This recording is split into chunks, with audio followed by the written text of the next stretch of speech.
आपके और London speaker के बीच में नहीं रहूँगा और मैं रिक्वेस्ट करूँगा मोहन जी से कि वो अपनी बात को शुरू करें।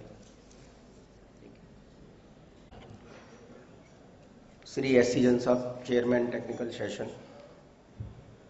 श्री नितेश गुप्ता जी, सेक्रेटरी CIRC, मेरे मुंह से NIRC निकलता है पर भगवान करे ये सेंट्रल काउंसिल में पहुंचे, ऐसी शुभकामनाएं मैं दे सकता हूं आज। श्री प्रवेश जी, राकेश जी, राजीव जी, अंकित जी और दीपिका जी, बाकी के मेरे सारे मित्रों। मैं थोड़ा सा नर्वस हूं। कल जब मैच आ रहा था तो मैंने अपने बेटे से कहा तुम भी देख लो, तो कहता जब धोनी आए तो मुझे बता देना। तो मेरे तुरंत बाद गिरीश आहूजा जी को बोलना है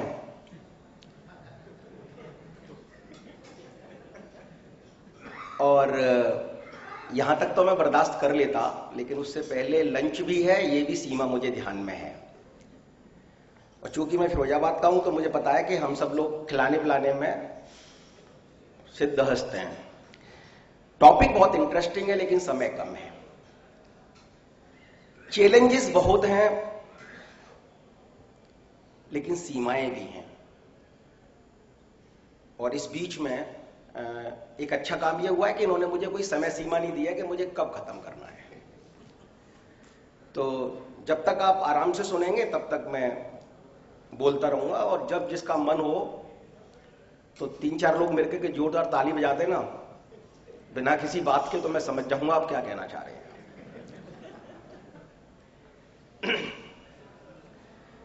जैन साहब ने बहुत अच्छी बातें कही हैं इंस्टीट्यूट की तरफ से भी। भैया इसको जरा बंद कर दो, 2 मिनट के लिए बंद कर दो, उसके बाद मैं चालू कर लेना। ईमानदारी से बंद टूटी।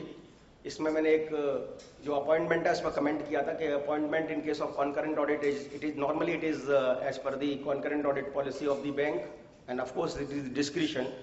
लेकिन लास्ट में मैंने एक वर्ड लिखा हुआ है jugaad, that is very important. और ब्रांच ऑडिट में तो है ही, इसके अलावा क्या। अब मैं चल नहीं रहा ज्यादा। एक लास्ट है जो हॉस्पिटलिटी है, इसमें छोटा सा मैं कमेंट और करता हूँ फीस पर। चूंकि अभी कोई बैंक से नहीं है तो fees in case of branch audit I think it is reasonable. I will never से it should not be increase, it should always be increased, but nobody can complain के साथ फीस रीजनेबल नहीं है।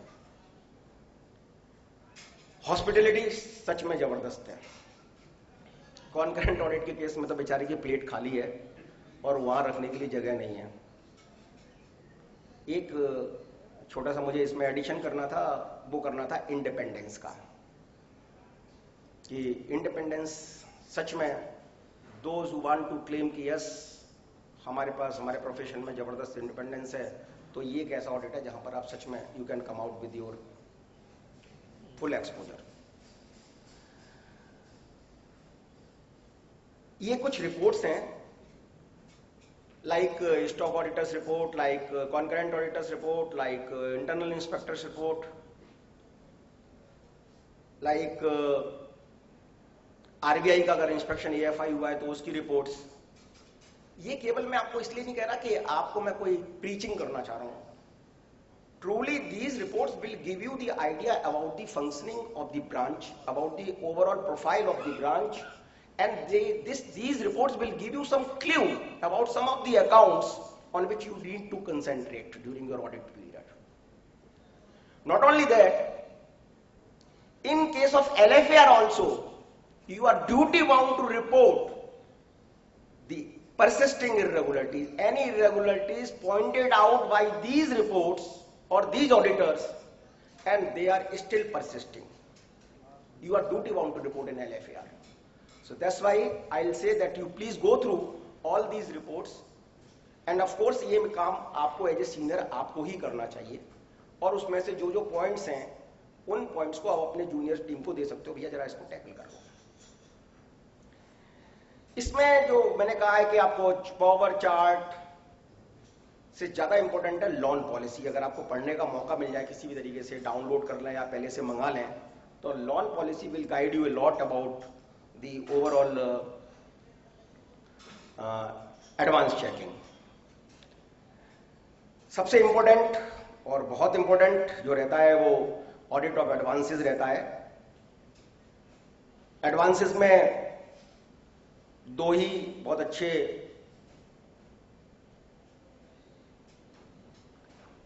Types है, fund based और non fund based. Fund based के अंदर है टर्म लोन एंड सीसी, और नॉन फंड बेस्ड के अंदर है bank guarantee and BG, bank guarantee और एलसी। और एलसी को भी अगर थोड़ा सा हम आगे कर देते हैं तो ILC, Indian letters of credit, and FLC, foreign letters of credit.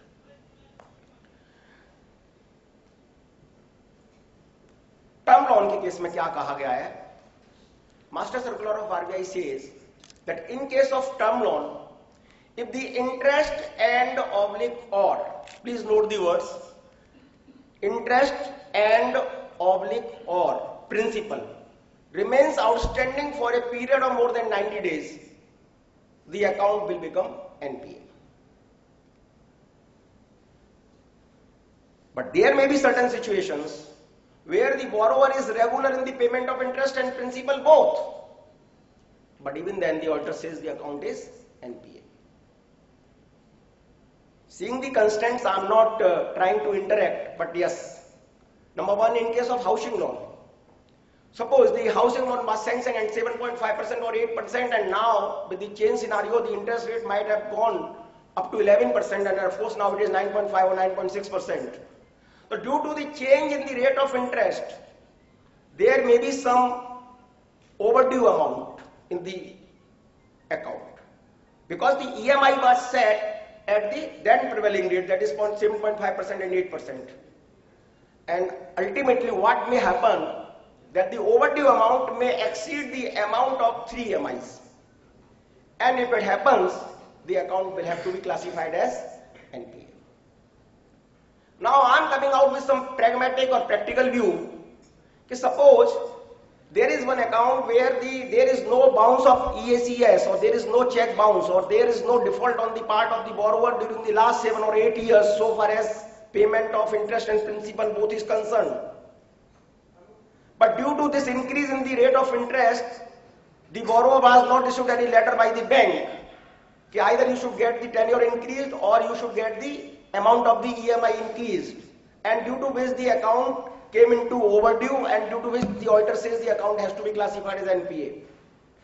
The branch manager then and there makes a call to the borrower comes and deposits the entire overdue amount in your presence before signing the audit report.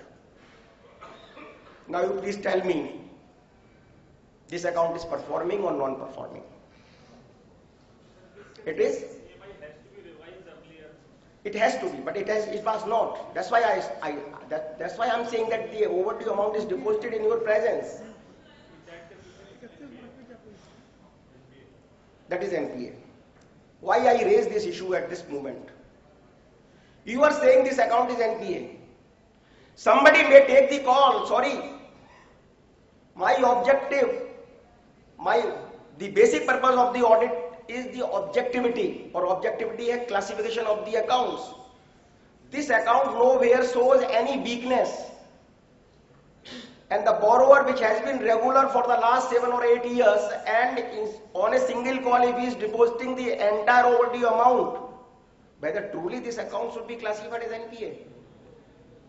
Now somebody says, or some of us say no. So yes or no means both of the views may be there. Why I am saying this, that audit, particularly the bank audit, is such an area, and in the bank audit of the advances is such an area where the perception and the risk appetite will differ from one CA to another CA. You say, sir, sorry, I have to see the status of the account as on 31st March 2016, and RBI circular say that if the account is NPA as on 31st March 2016, it has to be classified as NPA. Whereas some other CA may take the call, I agree that the master circular says this, but in this particular case, I am of the view that the account does not show any weakness, and no fault of the borrower. I should not go against the borrower, because ultimately it is not the classification of the amount performing or non-performing, it is the civil which will be affecting his life career for that purpose. But what I will suggest, go as per your perception, as per your risk appetite. But if you are going against the master circular, please give your observations in the LFAR. that though technically this account is NPA, however, seeing the past history of the account and keeping the objectivity of the audit in mind, I am not classifying this account as NPA, so that the regulator as such may not hold you responsible for any sort of negligence. Sir, this will put us on risk. Beg your pardon? If being an NPA account, if we say that we are violating master circular, it will put us at risk. No, not at all. Ultimately, I am saying what I am saying कि objectivity भी मैंने कहा है, word use किया है. और फिर मेरी बात को मत मानिए, मैंने कहा ना आपसे, जो आपको अच्छा लगे, आपको रिस्क लगती है तो मत करो. तभी मैंने दोनों व्यू रखे और मैंने जानबूझ करके क्वेश्चन यहाँ पर उठाया, मैं बाद में उठाता हूं इसको, कि in every case these two things will emerge. तो आपको अगर ऐसा लगता है sir it will put me risk, sorry, तो आप उसको एनपीए करिए. अगर छोड़ना है तो एंटायरली छोड़ना. नहीं, बिल्कुल नहीं सर, सॉरी, बिल्कुल एलएफआर में करिए. वो आप जो कहना चाह रहे हैं, वो क्या कहना चाह रहे हैं मैं बता देता हूं. ये कहना चाह रहे हैं कि साहब आपने एनपीए निकाल लिया, where the stock statements have not been received for the last 6 months, account is overdue for more than 6 months, there are no credits और credits are not equivalent to the amount debited. इन 3 cases के अंदर जब bank वाला आपके पैर पकड़ रहा है, हाथ लगा रहा है, एजीएम डीजीएम का टोली आपके पास आ गई है, and you get carried away as a emotional charge accountant, तब कहते हैं क्या करना चाहिए. तो वो कहता है कि साहब मैं आपकी मेहनत को बेकार नहीं करना चाहता, आप एक काम करिए, ना मेरी ना आपकी, आपको एमओसी मत दीजिए, आप एलएफआर में जो चाहो वो लिख दीजिए, एंड बी स्टार्ट राइटिंग कि there are 2 accounts where the stock statements have not received for the last 1 year, please see annexure 1. वहां पर जो आप कह रहे हैं दैट इज कंट्राडिक्शन. वहां पर आप ये नहीं कह सकते देखो साहब 1 साल से स्टॉक स्टेटमेंट नहीं आया लेकिन फिर भी मैं अकाउंट को एनपीए नहीं कर रहा हूं. वहां मैंने इसलिए दोनों को तोला है अलग अलग. But even then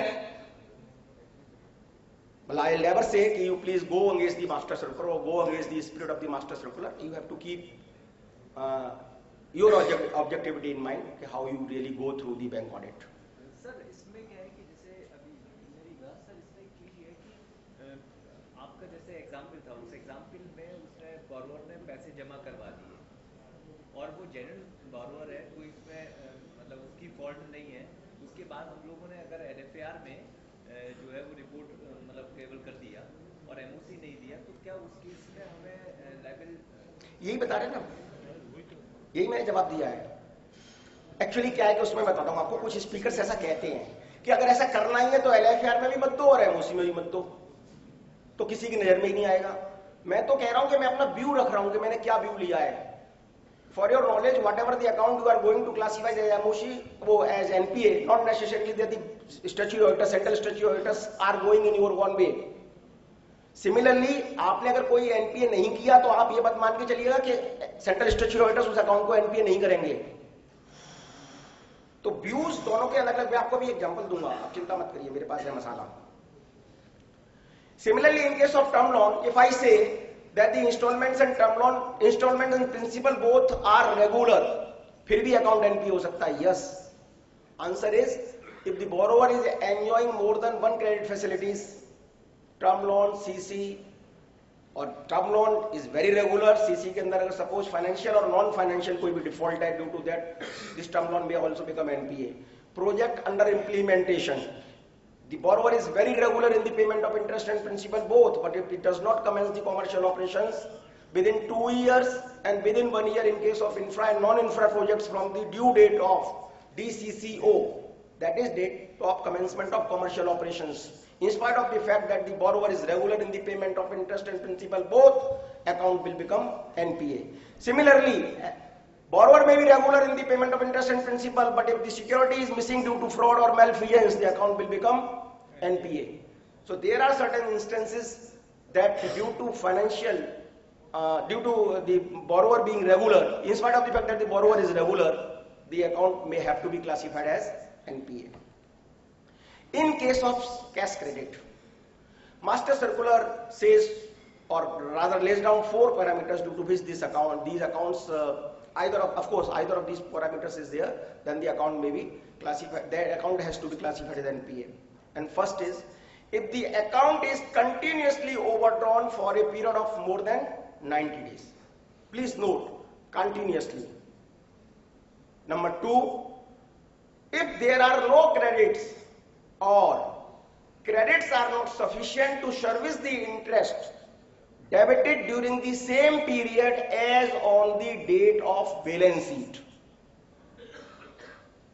Despite of the fact that the balance outstanding in the account is less than the sanction limit and there is adequate security, account has to be classified as NPA. Third, if the stock statement has not received for the last 3 months, account will become irregular. And if this irregularity continues for 90 days, more than 90 days, then in that case also account has to be classified as NPA. And fourth, if the account is overdue for renew or renewal, if the account is overdue for review or renewal for a period of more than 6 months, from the due date of review or renewal, the account has to be classified as NPA. अब इस चीज की थोड़ी C analysis करते हैं।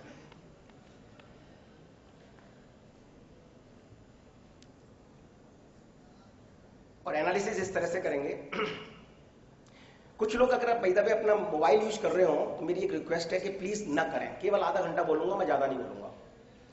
और जो लिखने की कोशिश कर रहे हैं वो भी नहीं लिखा तो और अच्छा है, क्योंकि मैं जो 4 चीजें आपको बताने वाला हूं ये ऐसी चीजें हैं जो मुझे लगता है उसके पास कैश क्रेडिट में कुछ बचेगा नहीं। I am giving you 3 examples, borrower A, borrower B and borrower C.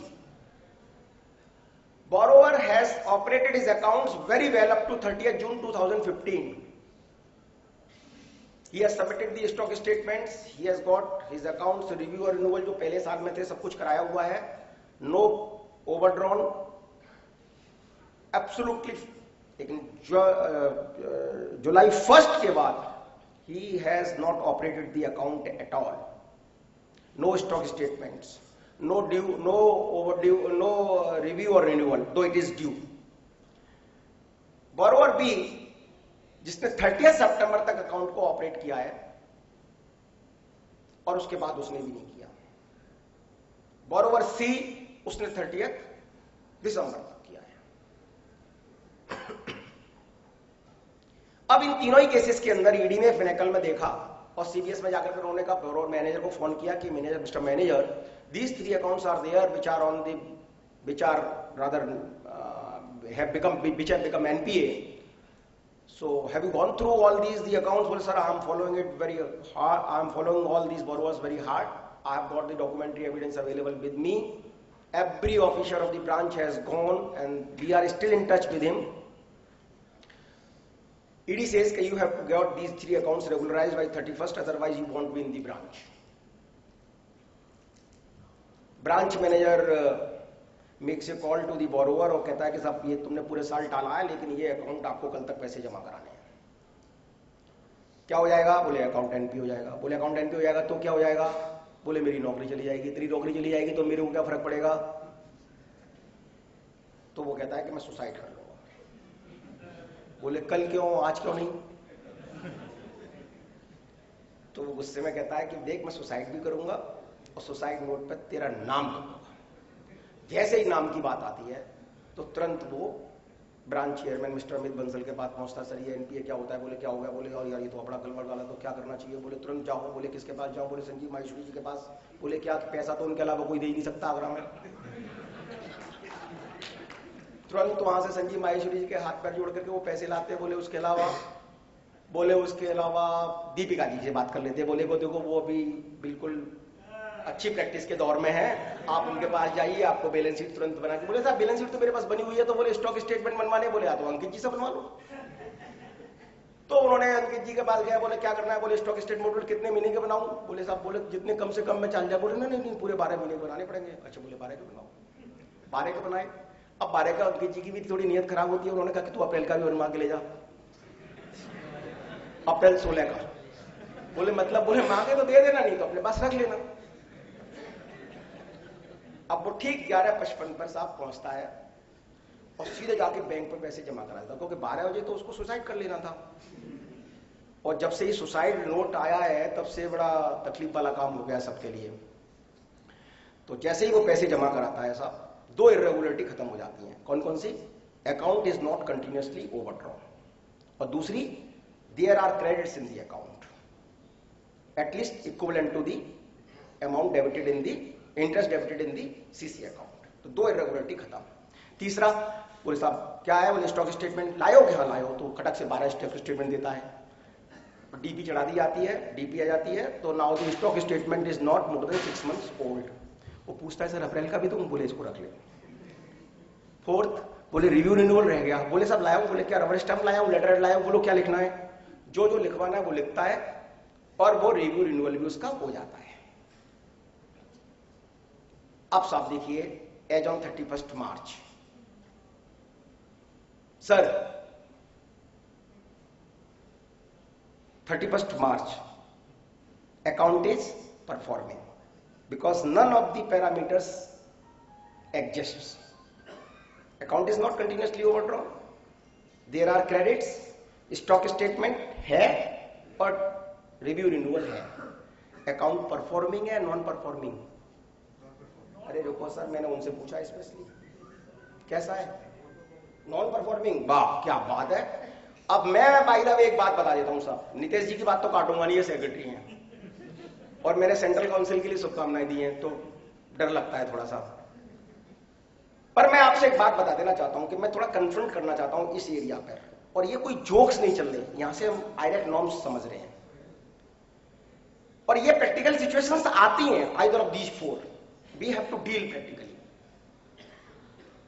तो मैं आपको एक बात बताना चाहता हूं कि उस पार्टी का कंसल्टेंट मैं हूं, तो मैं सबसे पहले आपसे पूछूंगा sir why you are classifying this account as NPA? Because your master circular lays down 4 parameters, और कोई भी 4 पैरामीटर्स में साहब एग्जिस्ट नहीं करता मेरी पार्टी का। पहले तो पूछ लूं भाई, हो सकता कुछ मेरे साथ हो, हम में से कितने लोग इस अकाउंट को परफॉर्मिंग मानते हैं? भैया मैं भी फिरोजाबाद का हूं, कोई नहीं मानना सर ये अकाउंट परफॉर्मिंग है। अब जो नॉन परफॉर्मिंग है वो बताएं क्यों मान रहे हैं इसको non performing? Solitary credit, very good. Solitary credit के अंदर केवल और केवल just on this ground you can classify any account as NPA. Sir आप भी कुछ कह रहे थे?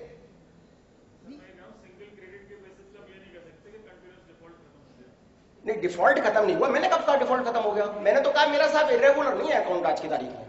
जो मैंने बदतमीजी की है वो तो की है, मैं मानता हूं मेरी पार्टी ने गलती की है सर, लेकिन आप अकाउंट को एनपीए नहीं कर सकते आज। आप कर सकते हो तो मुझे लॉजिक दो, और किस ग्राउंड पर करोगे? अरे सर 2 मिनट रुको, आप तो बहुत ज्ञानी हो, आप सारी रामायण का 18वां अध्याय आज ही बता दोगे तो फिर बात कैसे बनेगी? सर सॉलिटरी जो केस बताया नितेश जी ने, उसमें कहा गया है कि in case where the account is regularised near by the balance sheet date, these accounts have to be scrutinised very carefully, meaning there by you have to see the source of the credit in the particular account. Where the party was accommodated, he was sanctioned some additional loan in the name of the party or some of his relative or some of his sister concern, and from there the funds were transferred so as to make this account performing. That is the thing. In case of my party, sir, Sanjeev Maheshwari ji का पैसा है, मजाक नहीं है, मैंने बोरो किया है, और अगर वो नहीं दिए होते तो दूसरा फॉरवर्ड चिल्ला के कह रहा है कि साहब मुझे तो किसी ने दिया ही नहीं, मैं तो अपनी बीवी की ज्वेलरी बेच के आया था, और आप कह रहे हो सिंगल और सॉलिडिटी एंट्री है। कर सकते हो अकाउंट एनपीए सर? बोलो सर प्लीज बोलो कुछ। अब इनहेरेंट वीकनेस तो मान लूंगा मैं, वो तो 18वां अध्याय है, आराम से। किसी ने कहा कि साहब ये अकाउंट तो 30 जून या 30 सितंबर या 31 दिसंबर को एनपीए हो जाना चाहिए था। आई एग्री, हो जाना चाहिए था, but number 1 this account was not classified as NPA. Number 2 अगर ये अकाउंट एनपीए हो भी जाता और आपने क्लासिफाई कर भी दिया होता, even then the master circular says that the account can be upgraded provided the borrower deposits the entire overdue amount in the account. तो सर मेरे बोरोवर ने तो एंटायर ओवरड्यू अमाउंट जमा करा दी है, आप इस अकाउंट को एनपीए क्यों कर रहे हो? तीसरा कहा साहब स्टॉक स्टेटमेंट आप एक साथ कैसे ले आओगे? अरे भाई सब नहीं लाए, आपने पेनल इंटरेस्ट लगानी थी, because stipulations in the sanction letter से if you don't submit the stock statement by 7th or 10th or 12th whatever the stipulation may be there, penal interest at the rate of 1% or 2% whatever the bank policy is there, it has to be charged in the borrower account. आपने debit किया है, लेकिन आज में साहब मेरी DP है, आप अकाउंट को एनपीए कर दोगे? सर नहीं करोगे ना।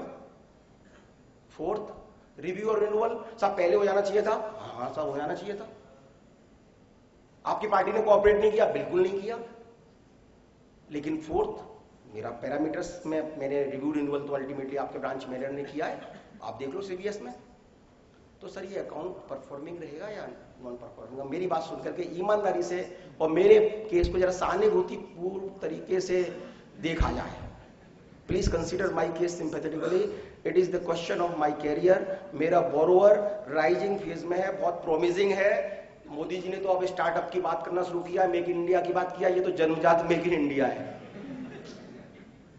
अब कितने लोग मेरे साथ है सर कि ये अकाउंट वास्तव में परफॉर्मिंग है? कोई नहीं, अभी भी नहीं है सर। ये अकाउंट टेक्निकली तो परफॉर्मिंग है, और अगर आप मेरे को जवाब नहीं दे पा रहे हो तो आप मान के चलना कि बोरोवर का जिसका अकाउंट आप एनपीए करोगे वो बोरोवर अपने कंसल्टेंट को भी लेके आएगा, और उससे पहले ब्रांच मैनेजर के जो भी सीनियर्स होंगे वहां पर वो आपके पास आएंगे, वो आपसे सिंपल एक क्वेश्चन करेंगे, sir I agree with you are my bhagwan, क्योंकि ब्रांच ऑडिटर्स और सेंट्रल स्टेट ऑडिटर्स की इस समय यही दर्जा प्राप्त होता है, केवल 10 दिन के लिए मात्र। पर मुझे आप ये बता दीजिए किन पैरामीटर्स पर मेरे अकाउंट को एनपीए कर रहे हो, तो हमें पता होना चाहिए। तो केवल एक शब्द आया, 2 शब्द आए, मतलब बड़े इंटरेस्टिंग वर्ड्स हैं, वो है इनहेरेंट वीकनेस। पर इनहेरेंट वीकनेस के बेसिस पर भी सर 2 बातें ध्यान में रख लेना, और ये मैं नहीं कह रहा, मास्टर सर्कुलर कह रहा है। Master circular says that if the account shows inherent weakness despite of the fact that the unit is working and the account is collaterally secured, it is deemed NPA until and unless the branch manager or the branch in charge satisfies the branch auditor so as to say that the account is otherwise performing. अब otherwise का कोई गलत अर्थ मत लगा लेना, उसका मतलब केवल यह है कि देयर में भी सर्टन सिचुएशंस जिसकी वजह से अकाउंट ऑपरेट नहीं हो पाया हो। बड़ा सिंपल सा है, हस्बैंड वाइफ 2 डायरेक्टर है कंपनी के अंदर, दोनों में झगड़ा चल रहा है, अल्टीमेटली ना डाइवर्स हो पा रहा ना कुछ हो पा रहा, उसकी वजह से चेक कौन साइन करे, तो कैश में माल बिक रहा है, जो कुछ देयर में भी so many reasons for that. आप यूनिट विजिट कर सकते हैं, यूनिट विजिट करने के बाद if you really satisfy yourself then of course you can come out on a different view, but ultimately what I will say कि here also your perception and his perception may differ, your risk appetite and his risk appetite will differ. मैं आपको एक case दिखाऊंगा, मुझे last के जब ताली बजा तब भी 5 मिनट दे देना। मैंने एक अकाउंट को इस इनहेरेंट वीकनेस पर किस तरह से एनपीए किया और किस तरह से मुझे लेटर्स आए और मैंने उनको किस तरह से जवाब दिया, वो मैं आपको जरूर बताऊंगा, मेरे पास है वो प्रूफ है वहां। फिर बात आई साहब कंटिन्यूअसली ओवरड्रॉन की बात कही है, तो अब एक बैंक में क्या होता है, बोरोवर 89 डेज तक अकाउंट को ओवरड्यू रखता है और 90th डे बैंक वाला कहता है यार मेरी इज्जत का सवाल है, देख मुझे अकाउंट को एनपीए करना पड़ेगा, तो कहीं से भी पैसे ला। तो बोले संजीव माहेश्वरी जी से एक बार ले चुका हूं, तो बोले नीतीश जी से ले ली, अगला चुनाव भी तो लड़ना है। तो वो नीतीश जी से पैसे ला करके जमा करा देता है 90th day under this commitment कि साहब मैं आपको दूसरे दिन वापस कर दूंगा, क्योंकि दूसरे दिन बैंक वाले ने फिर टीओडी दे दी है। फिर आ गया, अब फिर 89 डे हो गए। अब ऐसा अकाउंट चल रहा है, उसको परफॉर्मिंग कहेंगे या नॉन परफॉर्मिंग कहेंगे? मतलब continuously overdrawn for more then 90 days है या नहीं है? मुझे नहीं पता सर, मैंने जो बता दिया बता दिया। 89 डे की बात कही है मैंने, इसलिए हाँ बिल्कुल ईमानदारी से पैसा लाया है। या मान के चलो नीतीश जी का नाम चलो आपको पसंद नहीं आ रहा क्योंकि आप भाई हो, पता नहीं क्या इक्वेशन है आपकी। मैं मान के चलता हूं कि वो सच में किसी डेटर से रियलाइज करा लेता है 1 दिन के लिए, या कोई बिल डिस्काउंट करा लेता, कुछ भी कर लेता है 1 दिन के लिए। एनपी रहेगा,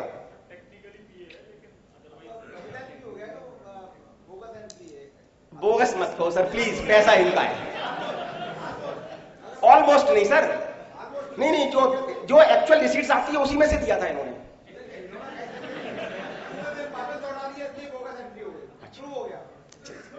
मेरा पर्पस केवल यहां पर यही था कि if this is the scenario in any account which happens practically,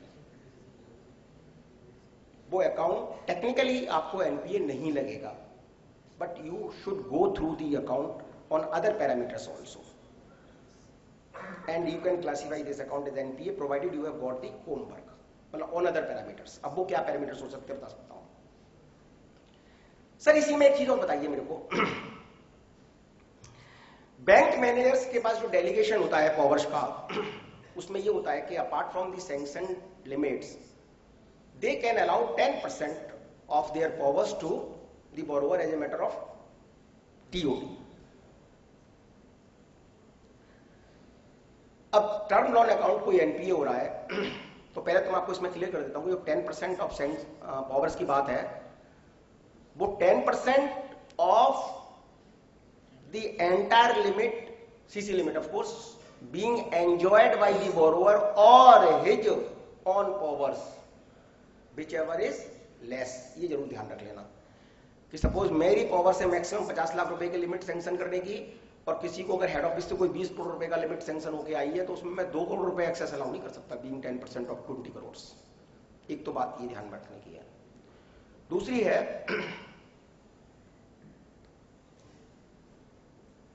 कि अकाउंट टर्म लोन एनपीए हो रहा है और मैंने अकाउंट को रेगुलराइज करने के लिए अपनी डिस्क्रिशनरी पावर्स को यूज किया, and being with in 10 powers of my eligibility, I am using the word, मैंने वो अकाउंट में से पैसा ट्रांसफर कर दिया। ऑफ कोर्स बोरोवर ने किया, मैंने तो सैंक्शन किया, उसने ट्रांसफर कर दिया, and by virtue of that transfer entry the term loan is performing, it is with in limits. आपको कोई ऑब्जेक्शन? आप तो हर चीज में ऑब्जेक्शन ही लगाओगे। आप में से किसी को ऑब्जेक्शन है? दी ब्रांच पावर्स दी गई हैं जो डिस्क्रिशनरी पावर्स हैं और उसकी ओवरऑल लिमिट्स में आती हैं, उसने वो लिमिट उस बोरोवर को सैंक्शन की हैं, उसके इंटरेस्ट में की हैं, और वहां से अगर वो पैसा ट्रांसफर हुआ है तो आपको कोई ऑब्जेक्शन है? कितने लोगों को ऑब्जेक्शन है? ये डाइवर्जन ऑफ फंड्स कैसे कह सकते हो सर? डाइवर्जन ऑफ फंड्स का मतलब क्या है? उसको पीए करने के लिए जेन्युइन सोर्सेज से कैश इनके लिए क्लैपिंग कर सकते हो sir, please clap for it. Idea is कि whenever you are exercising your discretionary powers, it should be in the interest of the bank or it should be for a purpose which is directly related to the business. Here the purpose is to avoid the account classification of the account from NPA. यहां पर कोई genuine needs नहीं है borrower की, that's why this account has to be treated as NPA.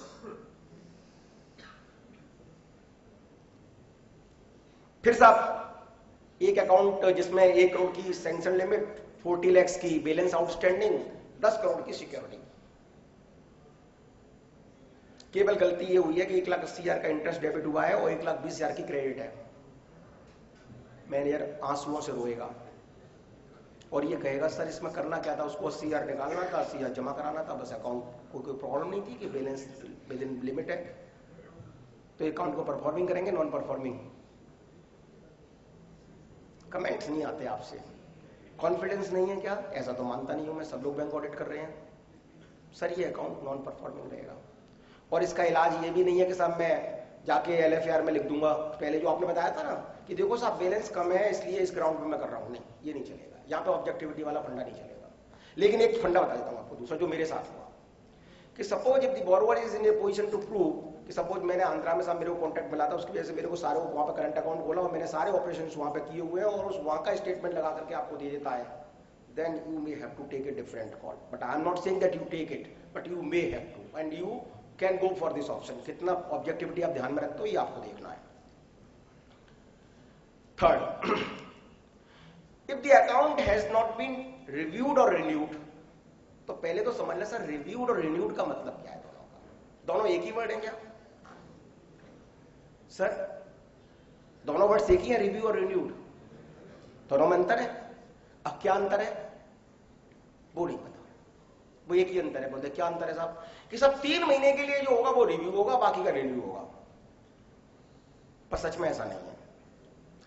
Master circular says that bank should continue to classify the account as NPA if it has not been reviewed / renewed within a period of 6 months from the due date of review / renewal. However, language समझना आप. However, it is desirable that bank should classify the account as NPA if it is not reviewed / renewed within a period of 6 months. क्या कहना चाह रहा है पता नहीं. फिर बात आई, सब बोले फिर क्या करें? बोले क्या करें? You should go through the loan policy of the bank. Or loan policy of the bank, whether it can override the master circular of the RBI. Answer is no. तो बोले साहब फिर तो आप बैंक ऑफ बड़ौदा की loan policy पढ़ लेना, बाकी की पढ़ लेना, क्लोजिंग सर्कुलर्स पढ़ना, आंध्रा बैंक, ओबीसी, साफ साफ लिखा होता है कि the account has not been renewed within period of 6 months from the due date of the renewal the account has to be classified as NPA. और बैंक ऑफ बड़ौदा वाले कहेंगे जो मास्टर सर्कुलर की लैंग्वेज है।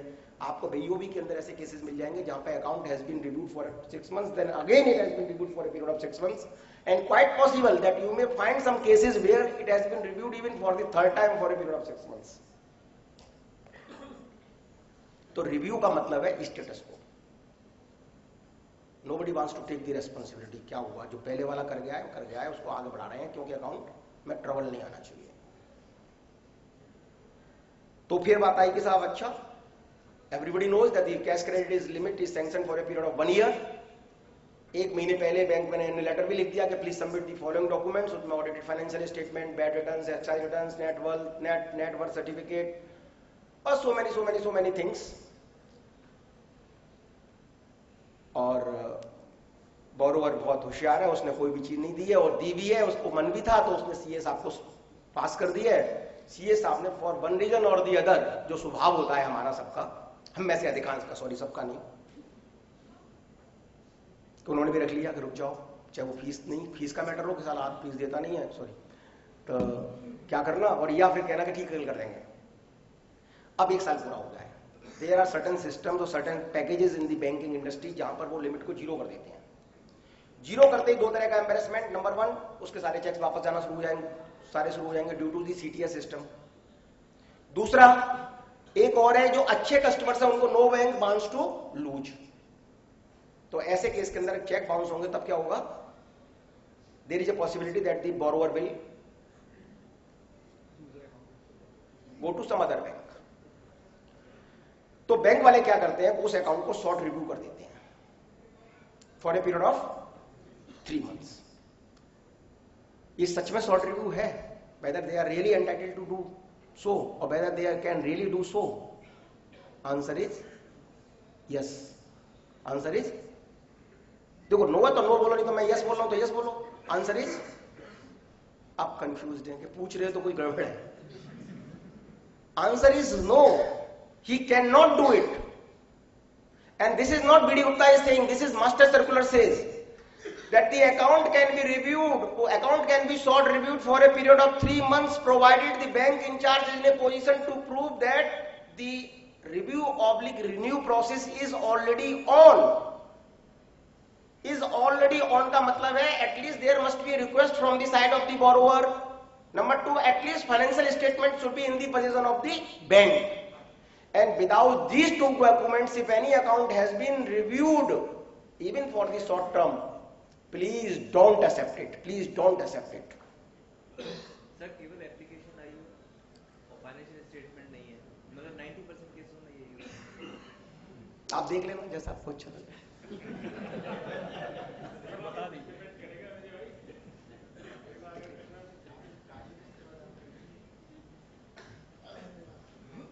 फिर बात आती है कि साहब 3 महीने हो गए, अब 3 महीने तक कुछ भी नहीं आया। पहली बात तो ऐसी सिचुएशन कैसे हो सकती है? ऐसे हो सकती है कि साहब उसने कहा था कि आपको बैट की रिटर्न्स देनी है, आपको एक्साइज की रिटर्न्स देनी है। देखिए 2 तरह के, कहीं पर भी कोई, पहली बात तो मैं आपको बता दूं, कोई भी अकाउंट एनपीए तो बेईमान नहीं है। जरूरी नहीं है कि वो बंदा बेईमान हो। एक हमें माइंडसेट अपना बनाना चाहिए कि एनपीए अकाउंट किसी भी वजह से, किसी भी मजबूरी की वजह से भी हो सकता है।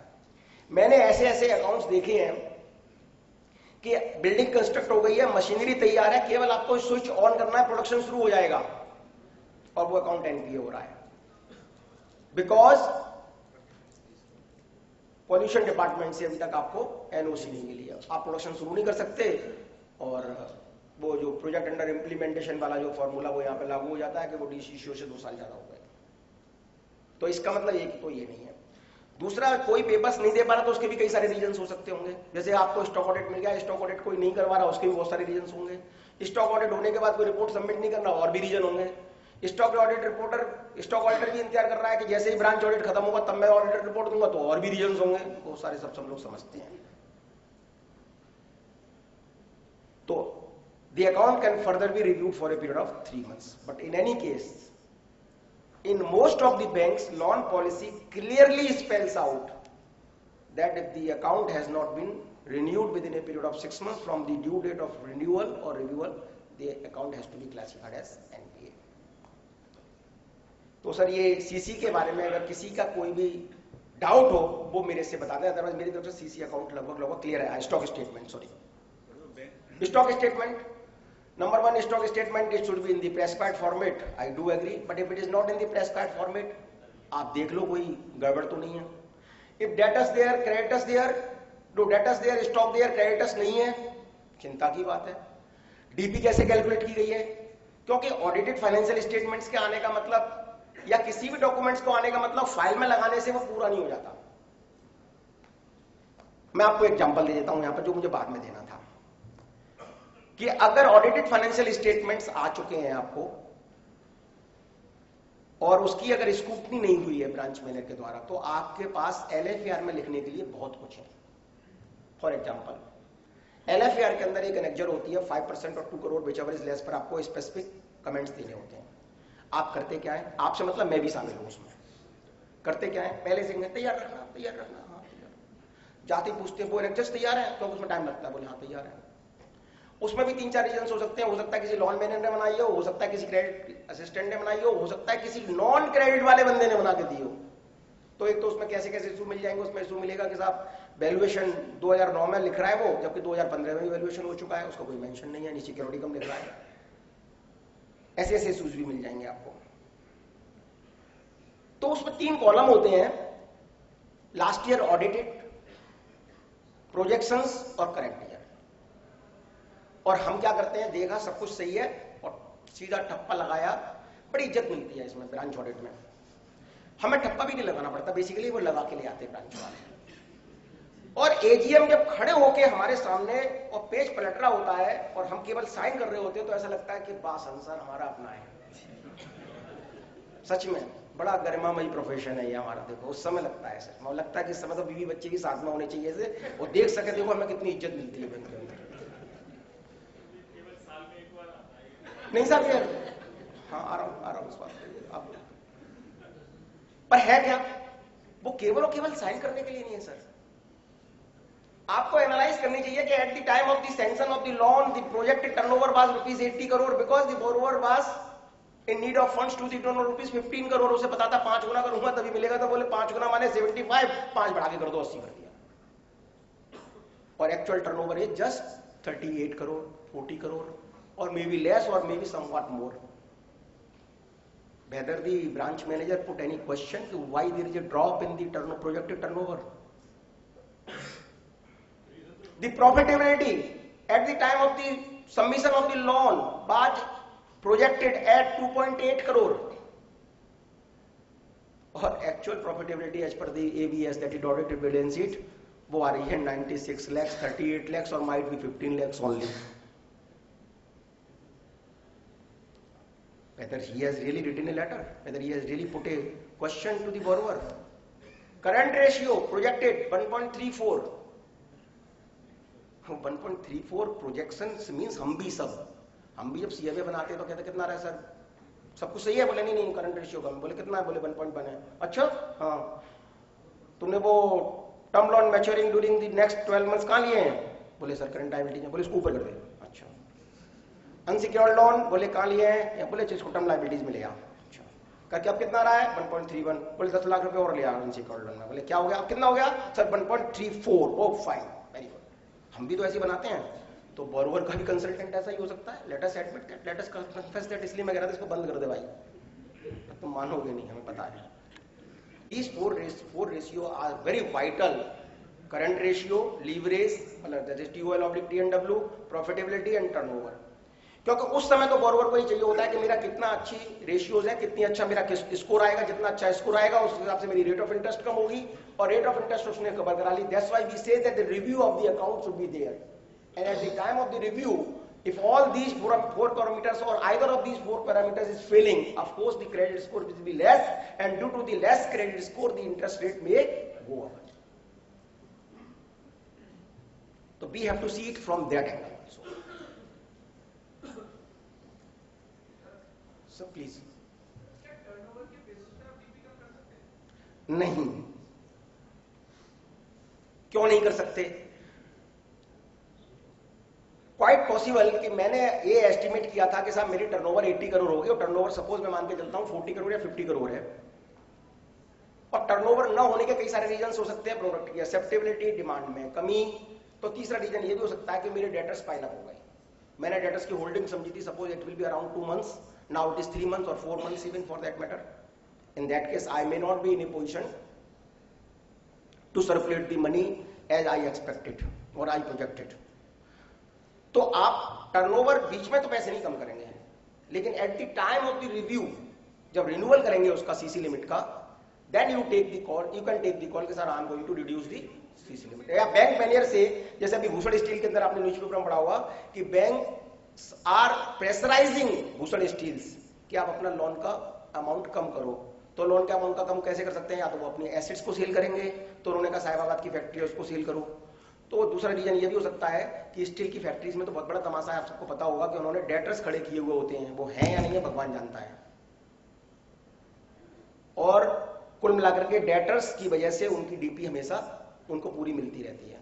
तो वो कह रहे हैं कि साहब आप कम करो. कम करने का मतलब यही है कि आप अपना डीपी अपना जो डेटर्स का लेवल है उसको डाउन करो, स्टॉक इन्वेंट्री है उसका लेवल डाउन करो. वो है या नहीं है, छोड़ देते हैं कि स्टॉक ऑडिट हुआ उसमें पूरा मिला, एक बार उस कमेंट पे नहीं जाते हम लोग, लेकिन कुल मिलाकर ये है. तो you at the time of the renewal you can take the call whether to maintain the same level of limits और you can go for the reduction in that.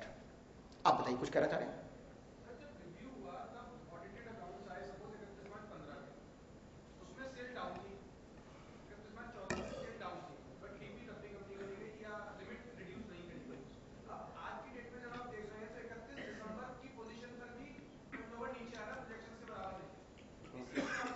बीच में कम नहीं करिए सर, बीच में कम नहीं करिए. आप लेटर लिख करके पूछ लो कि भाई क्या रीजन है, why there is a, why the credit proper adequate credit submissions are not there, why there the credit submissions in the account are not as per the projections, why the projections, why the turnover as per your projections are not there in the account. You can put so many questions, and accordingly at the time of the renewal you can take the call. You can give a letter to him also कि भाई if you don't come out with the turnover figure as per the projections, we may have to be forced or we may be constant to reduce your CC limit, but outrightly you cannot reduce it. You should not. I cannot say I should not. Any other question on CC and term loan? बहुत interesting question, बहुत अच्छा बता दिया है. बहुत सारे questions आते हैं कि साहब क्रेडिटर्स को कम करना है कि नहीं करना. Normally you have to go as per the stipulation in the sanction letter. If the sanction letter says that the only the paid stock has to be considered, means paid stock has to be considered. But in case of state bank and its subsidiaries एक issue आता है, वो ये आता है कि साहब at the time of the appraisal be considered a particular level of creditors, hence we will not reduce this level of creditors from the stock to arrive at the drawing power. बिल्कुल सही बात है उनकी, गलत नहीं है. इसमें केवल एक ही बात आपको ध्यान में रखनी है कि the level of the creditors is the same, but whether the level of the stock is also the same. If the level of the stock has not been maintained at the same level as the time of the projections, and if the creditors are the same, it means आपकी eligibility loan की उतनी नहीं बनेगी. तो to that extent you may have to reduce the amount of the creditors from the stock to arrive at the DP, but otherwise it has to be. How can you verify these creditors during the year? Sir आपके पास appraisal होगा ना? नहीं, आपके पास balance sheet तो नहीं है ना उसकी तरफ. तो दो बैलेंस शीट में तो क्रेडिटर्स के फिगर बहुत ज्यादा है, लेकिन जो स्टॉक स्टेटमेंट जो बीच में आ रहे हैं उसमें क्रेडिटर्स के फिगर काफी कम है. नहीं, आपका तो क्वेश्चन फिर दूसरा है. ये तो कुछ गड़बड़ बात कर रहे हैं। ये तो मामले को थोड़ा बढ़ाना चाह रहे हैं। ये क्या कहना चाह रहे हैं समझिए साहब कि साहब मार्च 15 की बैलेंस शीट के अंदर मैंने साहब ड्राइंग पावर कैलकुलेट करके देखता हूं तो मुझे डीपी नहीं मिल रही है, और जितने स्टॉक स्टेटमेंट उसके बाद में आ रहे हैं उसमें सब में डीपी है। यही कहना चाह रहे हो ना साहब? तो अब मैं क्या करूं? तो पहले तो मैं आपको ये बता दूं कि पहले तो आप ऑडिट वैसे कर लेना जैसे अभी तक करते रहे हो, पहला सजेशन। और सजेशन नंबर 2, आनंद लेना है ऑडिट का, और आनंद ही नहीं बल्कि परमानंद लेना है। तो परमानंद के लिए सबसे पहले आप उससे कहना कि साहब मुझे आप परचेज और सेल की फिगर दीजिए मंथ वाइज। परचेज और सेल की फिगर आ जाएंगी आपके पास, ओपनिंग स्टॉक और एज पर दी ऑडिटेड बैलेंस शीट आ गया, फिर परचेज आ गया, सेल आ गया, जीपी लगा करके आप स्टॉक की फिगर पर आ पाएंगे। फिर आप कह सकते हो साहब देखो आपका अकाउंट में डीपी नहीं बनती थी and DP for the last 3 months नहीं है और आपका अकाउंट कंटिन्यूअसली ओवरड्रॉन है, कंटिन्यूअसली ओवरड्रॉन है, तो मैं इस अकाउंट को एनपीए करूंगा। यही कहना चाह रहे हो ना आप? पर पहले ऑडिट पूरा कर लेना, नहीं तो ऐसा होगा कि ये पॉइंट ऐसा हो जाएगा, इसमें इतने उलझ जाओगे आप कि हर पल पर आपका मन नहीं लगेगा कि बरोबर आया है कि नहीं आया, उसका स्टॉक वो परचेज सेल की डिटेल आई है कि नहीं आई है, उसमें ही लगे रहोगे आप। लेकिन करना जरूर। अब साहब इसने कहा इतना है साहब, आप परफॉर्मिंग नॉन परफॉर्मिंग तक सीमित रहोगे। If you ask me personally, this is a case of fraud. Fraud does not mean that somebody has siphoned out the funds, then only then it is a fraud. If somebody is misrepresenting or somebody is submitting the statements knowingly very well that these are fraudulent and misleading the bank and particularly with a view to earn some benefit, I think it's a fraud. और जैसे ही fraud कहोगे ना तो होली की जो लपटें हैं वो तो थोड़ी कम नीची होंगी, लेकिन उससे ज्यादा बड़ी लपटें पूरी बैंक के अंदर चलने लगेंगी। तो अच्छा ये पहले पूरा ऑडिट कर लेना, उसके बाद ये पॉइंट बहुत वैलिड है, ऐसा मिलेगा, और अगर ऐसा मिलता है उसको हम प्रूव कर पाते हैं तो I will salute those professionals. ठीक है साहब, आगे बढ़े। कोई और चीज? हाँ बोलो बोलो सर बोलो। जैसा आपने बताया था शॉर्ट रिव्यू के लिए एक एप्लीकेशन और फाइनेंशियल्स होने चाहिए, बट फाइनेंशियल्स नहीं होते हैं, वो एक अपने टर्नओवर बेसिस पे टेक्निकल रिव्यू जैसा बोलते हैं करते हैं। That is acceptable? कर ले नहीं करने से हाँ ठीक है। हाँ मैं लाइटली नहीं कर रहा, सीरियसली कर रहा हूँ। ऐसा ना कुछ नियत देखो सामने वाले की। मैं जब भी बात कोई कर रहा हूँ ना तो मैं ऑब्जेक्टिविटी कह रहा हूँ, सामने वाला कुछ तो इन्फॉर्मेशन ला रहा है। There may be borrower who is enjoying 10 lakh CC limit और 20 लाख सीसी लिमिट, और आपने 10 तरह के क्वेश्चंस रख दिए, उस बेचारे का अकाउंटेंट भी भाग गया है, 2 महीने से नहीं है और पढ़ा लिखा है नहीं, अब आप उससे एक्सपेक्ट कर रहे हैं सारी चीजें। तो आपको ऑब्जेक्टिविटी ध्यान में रखनी है, और आप कहते हो कि अदरवाइज अकाउंट के अंदर ऑपरेशन सही है, कोई प्रॉब्लम नहीं है, तो यू प्लीज गो थ्रू। नहीं सर, अगर टेक्निकली देखें ना तो टेक्निकली तो सर वो एनपी हो जाएगा। बिल्कुल, तो बिल्कुल कर देगा। हाँ और क्या बोलूं मैं, तो कर देगा। अब आप इतने श्योर हो कि सब टेक्निकली एनपीए है और आपको टेक्निकली बन के ही रहना है, तो एनपीए करना, उसमें कोई मैंने कभी मना ही नहीं किया।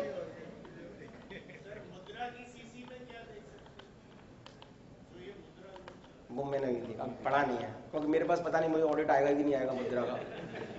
सच में नहीं देखा, मैं झूठ क्यों बोलूं आपसे। मैं जितना मैंने प्रैक्टिकली एक्सपीरियंस किया मैं तो उतना ही भापड़ दूंगा यहाँ पे, मैं उससे ज्यादा नहीं दे सकता। आप मुझे कोई बड़ी बड़ी बातें पूछ लोगे तो मैं नहीं बता पाऊंगा, क्योंकि ये तो मुझे पता है कि कैपिटल एडिक्वेसी का सर्टिफिकेट मैं भी साइन करके आता हूं, पर आपने पूछ लिया बकेट कैसे बन के आती है, मैं नहीं बता पाऊंगा, और मैं ही नहीं बता पाऊंगा, आप में से कोई नहीं बता पाएगा।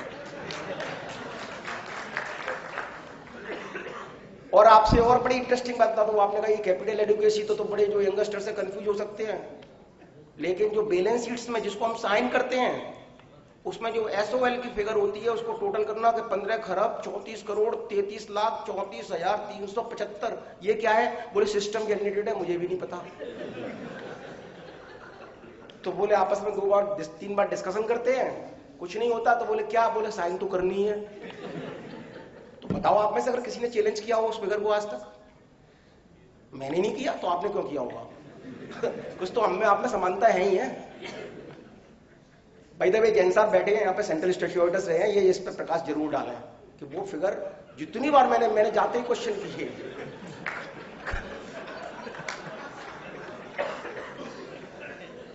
अच्छा एक बात बताओ, मजा आ रहा है तो ताली बजाओ।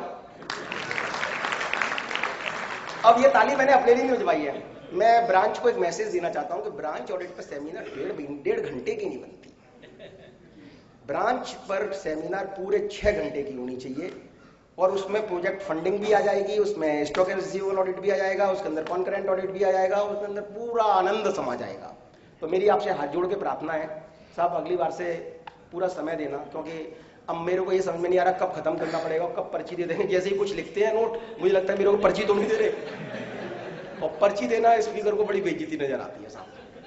चलिए, नहीं अभी तक इन्होंने बनाई नहीं है, वो छोटी वाली नहीं है, और इतनी बड़ी पर्ची देंगे नहीं। These LCs get devolved or either of these BGs get invoked।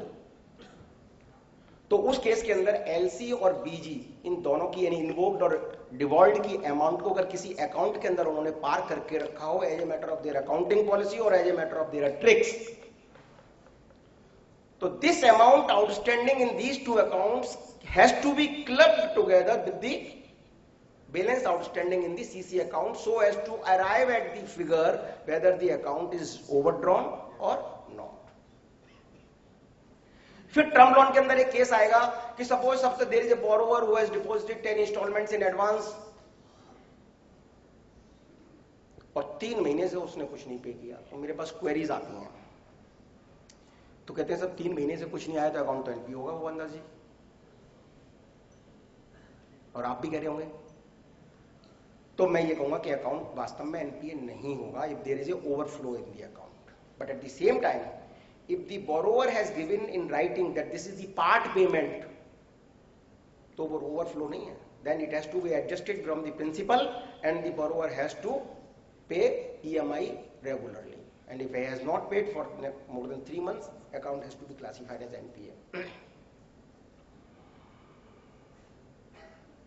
एक सर मैं भूल नहीं जाऊं, अच्छा चलो बात करते हैं, आप याद दिला देना जरा सिक्योर वो क्लासिफिकेशन, वो एमओसी केवल एक ही तरह का नहीं होता, परफॉर्मिंग और नॉन परफॉर्मिंग, जरा थोड़ा उस पर भी डिस्कस कर लेंगे। ये हो गया, ये हो गया, ये भी हो गए, yes.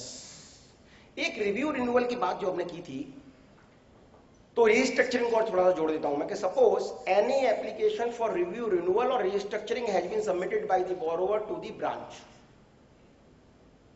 And case falls under the powers of जोडो। Branch with its note on the recommendations on the positive note has forwarded the entire set of documents to the zonal office। 31st को 6 महीने से ज्यादा हो गए हैं, आपने कहा अकाउंट एनपीए, ब्रांच कहता सर आप बैंक का ऑडिट कर रहे हो, ब्रांच का कर रहे हो, बोले ब्रांच का, तो बोले ब्रांच की कोई गलती, बोले नहीं, तो क्या भी बनेगा, परफॉर्मिंग और नॉन परफॉर्मिंग, बोलो सर। एनपीए करोगे सर? बैंक की ना भी कर रहे हो? नहीं, वो आप वाले वैसे से पूछना, वो कुछ कंफ्यूज से लग रहे हैं। एनपीए होगा फिर तो इसका, और इट हैज बीन रीस्ट्रक्चर्ड, आप इसको एक्सेप्ट मत करिएगा, भले ही किसी की गलती है, हमें कोई मतलब नहीं है, until unless this is documented in the branch, it has to be treated as per the documents available in the branch। Asset classification, borrower wise, not facility wise, इसमें 2 इशू सर। नंबर 1, क्या इसका कोई exception है कि साहब entire set of credit facilities will not be bad OD against FD, और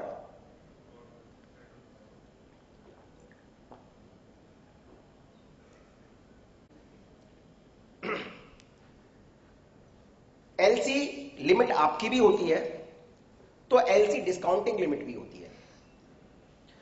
आपने जिसको माल बेचा है, तो आपके बायर ने आपको एलसी दी है और एलसी आपने डिस्काउंट करा ली है। एज ऑन 31 मार्च वो एलसी की जो लिमिट, जो डेट है, वो नहीं आई है, तो टर्म लोन और सीसी तो अकाउंट एनपीए हो रहे हैं, लेकिन ये जो एलसी डिस्काउंटिंग है, ये अकाउंट एनपीए नहीं होगा सर, और तब तक नहीं होगा जब तक वो बैंक उसको पेमेंट के लिए मना नहीं करती। एक, दूसरा, अगर suppose bank does not honour that LC for any reason, तो the account will be treated as NPA. कौन सा वाला? ये वाला अकाउंट जो एलसी वाला पार्ट भी है, from the original date on which the other facilities became bad. तो इसका एक एक्सेप्शन है, वो आपको ध्यान में रखना है।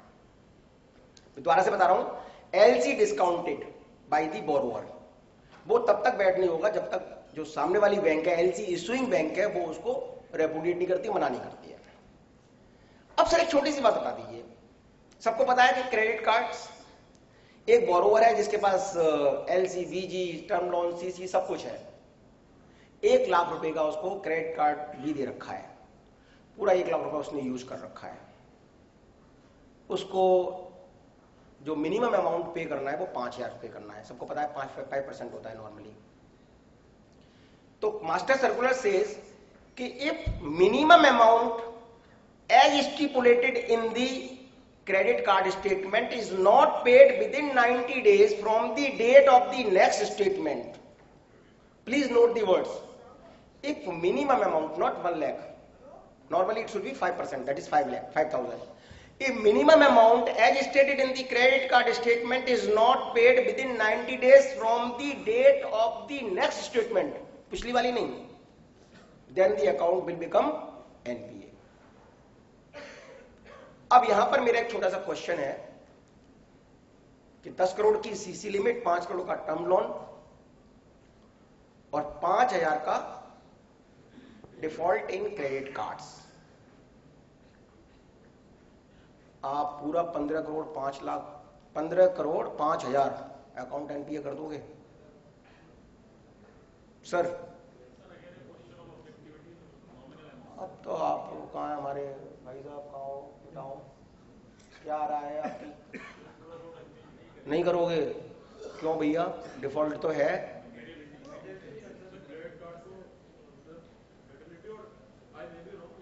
नहीं आप रॉन्ग नहीं है, पहली बात तो इस कॉन्फिडेंस में लाओ, पहले तो यू आर 100% राइट। ऑडिट करते समय यू आर राइट। कारण क्या है कि अगर गलत भी बोल रहे होंगे तो सामने वाला आपको प्यार से समझाएगा, ये एक बड़ी अच्छी बात हो रहा है। अगर आप कोई गलत बात भी बोल रहे हो ना, वो आपको बड़े प्यार से समझाएगा, सर ऐसा नहीं है, इसमें ऐसा है, देखिए सर वास्तव में हम कई बार गलत होते हैं, हम अड़ रहे होते हैं अपनी बात पे। तो आप पहली बात तो आप 100% राइट है। अब आप बताइए एक्सेप्शन है? ओ तो ये तो गलत है साहब। नहीं, क्रेडिट कार्ड बिल्कुल एक्सेप्शन नहीं है, बल्कि फरवरी 2014 में मास्टर सर्कुलर के अंदर आया था, वो नोटिफिकेशन के थ्रू आया था। Now it is very much A part of the master circular that the credit cards, defaults in the credit cards have to be treated as NPA and accordingly जो आपकी बोरोवर वाइज सारी facility में ये आएगा। अब मैं question जो throw कर रहा हूं वो केवल मेटेरियलिटी के ग्राउंड पर कर रहा हूं, मैं आपको बता देता हूं, और कोई और पर्पस नहीं है। डिफॉल्ट में कोई डाउट नहीं है, बस केवल इसलिए मैंने मिनिमम अमाउंट और वो within 90 days from the next statement date वो मैंने आपको जरूर बता दिया, वो मास्टर सर्कुलर के नॉर्म्स हैं। सर ये यहां पर आपका फिर अगेन परसेप्शन और अगेन ऑब्जेक्टिविटी कि मेटेरियलिटी ग्राउंड पर आप इस ग्राउंड अकाउंट को, पूरे अकाउंट को एनपीए करोगे या नहीं करोगे, this is the call which I am leaving it to you all. But yes, provisions are there.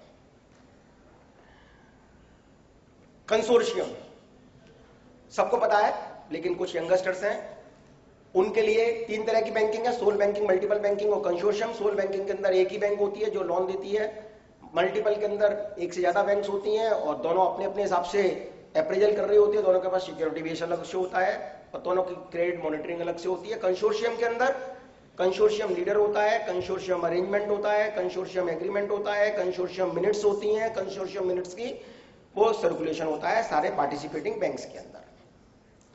और नाउ द क्वेश्चन इज कि 2 बैंक्स के अंदर अकाउंट ऑलरेडी एनपीए हो चुका है, 3 बैंक्स हैं, ए बी सी, बी और सी के अंदर अकाउंट एनपीए हो चुका है और मैं ये ऑडिट कर रहा हूं जहां पर अभी कोई प्रॉब्लम नहीं है। तो whether I have to treat my account as performing और नॉन परफॉर्मिंग? नॉन परफॉर्मिंग ना। अरे दीपिका जी को बोलने का मौका दो, नारी शक्ति है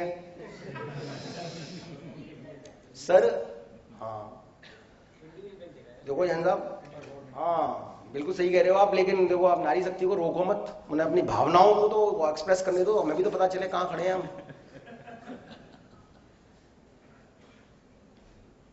दीपिका जी अकाउंट एनपीए नहीं है। Master circular says that you have to see the record of recovery of your bank. आप जिस बैंक का ऑडिट कर रहे हैं आप उसके रिकॉर्ड ऑफ रिकवरी देखेंगे ना। क्वेश्चन कम्स, कुछ लोगों ने कहा हमको कैसे पता चलेगा कि बाकी की बैंक्स में अकाउंट एनपीए हो चुका है? तो ये कहा गया कि कंसोर्शियम की जो मिनट्स होती हैं वो सर्कुलेट होती हैं, अगर वो नहीं है तो you have to insist for them and by going through those minutes you can. अगर मिनट्स नहीं है तो आपको एक इश्यू मिलेगा उसके अंदर कि आप एलएफआर के अंदर डाल सकते हैं। बड़ा इंटरेस्टिंग केस मिलेगा कि इधर तो उसके अंदर लिखा होता है कंसोर्शियम अरेंजमेंट के अंदर that the borrower has to route the credit proceeds in proportion of the limit sanction by the participating bank. और जिस बैंक का मैं ऑडिट कर रहा हूं वहां पर क्रेडिट प्रोसीड्स आती नहीं है, केवल इंटरेस्ट आती है, तो अकाउंट तो एनपीए नहीं कर पा रहा मैं। लेकिन मेरा ऑब्जेक्शन है एलएफआर के अंदर that the proportionate credits are not being routed through the account maintained by the borrower. अब वो क्या कहेगा, मालूम साहब मैं तो चिल्लाता रहता हूं, मैं तो हमेशा फोन करता रहता हूं, मैं तो हमेशा कंसोर्शियम मिनट्स में कहता हूं, कंसोर्शियम की मीटिंग्स में भी कहता हूं। तो आप जब कंसोर्शियम मिनट्स पढ़ेंगे और उसके अंदर अगर उसका कोई ऑब्जर्वेशन ऐसी नोट नहीं की गई है तो again it's a matter of report in the LFR कि साहब बोले साहब मैंने तो कहा था, उसने बोला नहीं, उसने नोट नहीं किया, तो whether you have objected to the minutes कि साहब आपने मिनट्स में मैंने हमेशा कहा है कि साहब मेरी क्रेडिट प्रोसीड्स आनी चाहिए। बहुत माइनर चीज है लेकिन मैं बता रहा हूं बड़ी इंपॉर्टेंट चीज है समझने के लिए। तो फिर बात आती है कि अकाउंट कोई भी अगर सपोज एनपीए होगा तो पहले वो सब स्टैंडर्ड होगा, उसके बाद डाउटफुल होगा, उसके बाद ऑफकोर्स लॉस में जाएगा। तो वह कहा गया कि if there is erosion in the value of the security, erosion in the value of the security by more than 50%, then the account has to be classified straightway as doubtful. You have not to wait कि मैं पहले सब standard करूंगा उसके बाद doubtful करूंगा। And if there is erosion in the value of the security by more than 90%, then it has to be classified as loss assets. Sir इसमें security कौन सी है, प्राइमरी सिक्योरिटी? बोथ।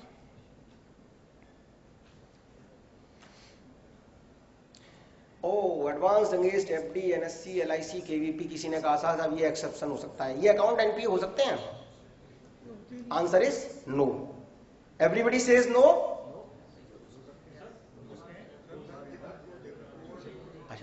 अच्छा मैं एक बात भूल गया सर, सॉरी, मैं प्रैक्टिकल ऑडिट पे नहीं आ पाया कि किसी ने क्वेश्चन ये तो रेज किया ही नहीं कि साहब क्रेडिट कार्ड में डिफॉल्ट है, ये पता कैसे चलेगा? देखिए आप मेरी बात को सुन रहे हैं, मैं आपका बड़ा आभारी हूं, लेकिन ध्यान से नहीं, मुझे लगता है पूरी बात मैं कन्वे नहीं कर पा रहा या आप ध्यान से नहीं सुन पा रहे, कहीं ना कहीं गैप है। आपने किसी ने ये पूछा कि क्रेडिट कार्ड की अकाउंटिंग कहां होती है? सर ब्रांच में होती है क्या? तो ब्रांच में डिफॉल्ट कैसे पता चलेगा? ये तो किसी ने क्वेश्चन नहीं किया है? कहां से पता चलेगा? सिविल में? ओ अच्छा, हर पार्टी के बोरोवर की सिविल में जाके देखोगे कि निकाल सिविल पहले तो मतलब देखिए मेरी मतलब स्टाइल ऐसी हो सकती होगी, please don't take it in a sarcastic way, मतलब थोड़ी सी मस्ती सीखो कि प्रोग्राम ऐसा ना, लंच नजदीक है तो मुझे थोड़ा सा माहौल ऐसा बनाना पड़ेगा। सर नहीं, अगर आपको क्रेडिट कार्ड में डिफॉल्ट पता करो, क्रेडिट कार्ड की अकाउंटिंग हेड ऑफिस पे होती है, क्रेडिट कार्ड डिवीजन अलग से होता है हेड ऑफिस में। आपको क्या करना पड़ेगा, पहले से ही ब्रांच मैनेजर को जो बाकी सब चीजों के लिए कहोगे उसमें से एक चीज कहोगे कि साहब credit cards in default and mapped with the branch, या credit cards mapped with the branch and they are in default, ऐसी लिस्ट चाहिए मेरे को सारे क्रेडिट कार्ड्स नहीं चाहिए, मेरे को तो वही क्रेडिट कार्ड चाहिए जो मेरी ब्रांच से मैप्ड हैं और वो डिफॉल्ट में है, वहां से मैं देख लूंगा कि मुझे क्या करना है। ये इंपॉर्टेंट पॉइंट मैं भूल रहा था जो आपको बताना जरूरी समझ। आती होगी, बिल्कुल आती होगी, पर वो सपोज आपको नहीं दे तो आप पहले से मांग के रखो, वो कहेंगे साहब मैं मंगाता हूँ, अच्छा साहब डाटा सेंटर में मैंने 2 बार कह चुका हूँ अभी तक नहीं आया साहब, आपको पता है सारी जगह पे ऑडिट चल रहे हैं, उनकी इतनी क्वेरीज हैं, वो सारा साहब 2 दिन में देंगे, 3 दिन में देंगे, आप इसको मौका ही मत दो, पहले से ही मांग लो ना। सर एडवांस अंगे टर्म लोन वो सॉरी एफडी वगैरह ये अकाउंट भी एनपीए हो सकते हैं if the margins are not adequate. अब एडिक्वेट मार्जिन का मतलब if the balance outstanding in the account is more than the realizable value of any of these securities, then the account will become NPA. लेकिन FD के case में भी ऐसे case हो सकते हैं। Can we think of any instances where the account can become NPA in case of loan against FD? Answer is yes. कैसे? Number 1, any loan against FD which was sanctioned at 90%, हो सकता है in case of good borrowers the branch manager has sought the deviation from the higher authorities और वो 100% दे दिया हो, number 1। Number 2, quite possible कि जब मैंने एफडी बनवाई तो ब्रांच मैनेजर पूछता है सर इंटरेस्ट कहाँ चाहते हो, सेविंग अकाउंट के अंदर क्रेडिट चाहते हो या एफडी के अंदर रिक्रूट करना चाहते हो? बोले यार सेविंग अकाउंट के अंदर ट्रांसफर कर देना, कम से कम मूल बनी रहेगी और ब्याज खाते रहेंगे। अब आपकी इंटरेस्ट कहाँ जा रही है? सेविंग अकाउंट के अंदर, और interest on OD against FD वो कहां पर डेबिट हो रही है? तो अल्टीमेटली अकाउंट आपका एनपीए होगा ही होगा। अकाउंट अगेंस्ट एलआईसी के अगेंस्ट में, मैंने एलआईसी के सरेंडर वैल्यू के अगेंस्ट में आज लोन ले लिया, उसके बाद प्रीमियम भरना बंद कर दिया, तो over A period of time what will happen that the surrender value of the LIC will be less than the balance outstanding in the account, in that case the account will become NPA. किसी ने कहा sir question, अच्छा साहब FD के against में मान ली आपकी बात, तो आप पूरे अकाउंट को एनपीए कर दोगे? सपोज 1 करोड़ की एफडी है और 1 करोड़ 2 लाख का आउटस्टैंडिंग बैलेंस है, तो पूरा अकाउंट एनपीए हो जाएगा? कोई व्यू? आउटस्टैंडिंग होनी चाहिए ना, क्योंकि 1 करोड़ तो बिल्कुल सिक्योर्ड है 100%, इसमें तो पूरा 24 कैरेट है सर, हॉलमार्क का भी हॉलमार्क है। पर सर आप गलत, अकाउंट पूरा एफडी पूरा एनपीए होगा। एनपीए के अंदर पार्शियल एनपीए और पार्शियल परफॉर्मिंग और पार्शियल अनपरफॉर्मिंग नहीं होगा, नॉन परफॉर्मिंग नहीं होगा। एक चीज हो जाएगी साहब, वो हो जाएगी partially secured and partially unsecured. तो एनपीए अकाउंट के अंदर भी 1 करोड़ की अमाउंट तो सिक्योर्ड होगी, बाकी की अमाउंट अनसिक्योर्ड हो जाएगी, 2 लाख रुपए।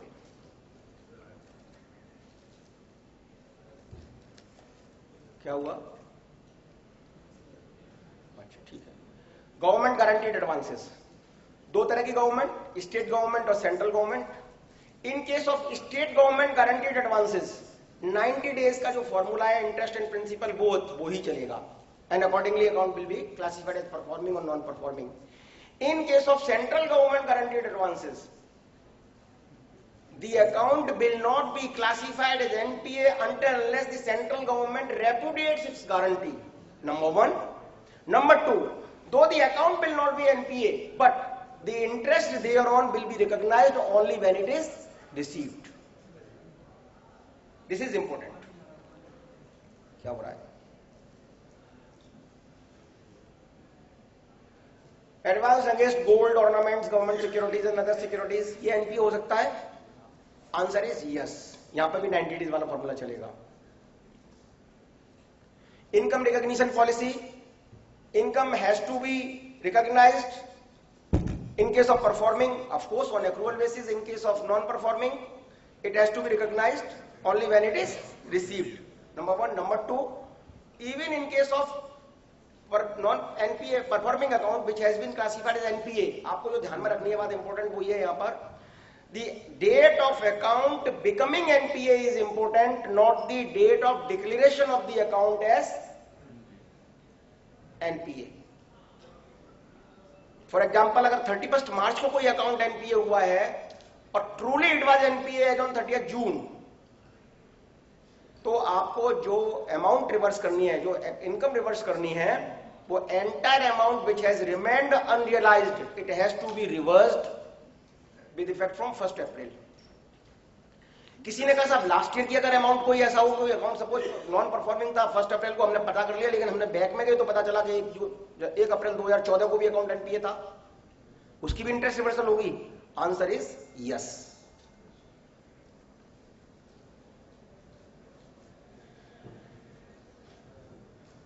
Appropriation of recovery in NPA, normally कहा यह गया कि accounting policy should be uniform and consistent, लेकिन नॉर्मली जो पॉलिसी है पहले चार्जेस रिकवर करते हैं, उसके बाद इंटरेस्ट और उसके बाद प्रिंसिपल। ये सिंपल है, 1 साल तक सब स्टैंडर्ड, उसके बाद में डाउटफुल, और फिर उसके बाद 3 साल के बाद लॉस एसेट्स।